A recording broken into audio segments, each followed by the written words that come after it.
Iran എന്ത് ചെയ്യുമെന്ന് വെച്ച് കഴിഞ്ഞാൽ ഇസ്രയേലിനെ ഈ ലെബനനിൽ ഇറാൻ്റെ ഒരു ചെറിയ ഒരു എന്താ പറയുക ശിങ്കിടി വൃന്ദത്തെ ഉണ്ടാക്കി, പ്രോക്സി ഉണ്ടാക്കി.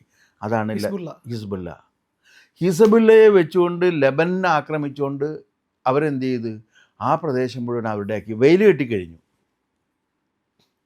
അവിടെയൊക്കെ ക്ലീൻ ചെയ്തിട്ട് ഇഞ്ചി കൃഷിഭൂമിയാക്കാനും അവിടെ എല്ലാം കൊണ്ടേ ഈ ജൂതന്മാരെ കുടിയിരുത്താനും പോവുകയാണ്. അതാണ് ഇവരുടെ താല്പര്യം. അതല്ലാതെ ലോകത്ത് സമാധാനം വരുത്തണമെന്നോ ലോകത്ത് ചൂഷണം അവസാനിപ്പിക്കണമെന്നോ ഒന്നും ആർക്കും താല്പര്യമില്ല. പിന്നെ അമേരിക്കയ്ക്ക് എന്താ ഗുണമെന്ന് വെച്ച് കഴിഞ്ഞാൽ അമേരിക്കയുടെ മണ്ണിലേക്ക് യുദ്ധം എത്തുന്നില്ല. യുദ്ധം എത്തുന്നത് ഗൾഫ് രാജ്യങ്ങളിലാണ്. ഗൾഫ് രാജ്യങ്ങളിൽ യുദ്ധം ഉണ്ടെങ്കിൽ ആ ലാഭം ആർക്കാണ്? അമേരിക്കക്കല്ലേ.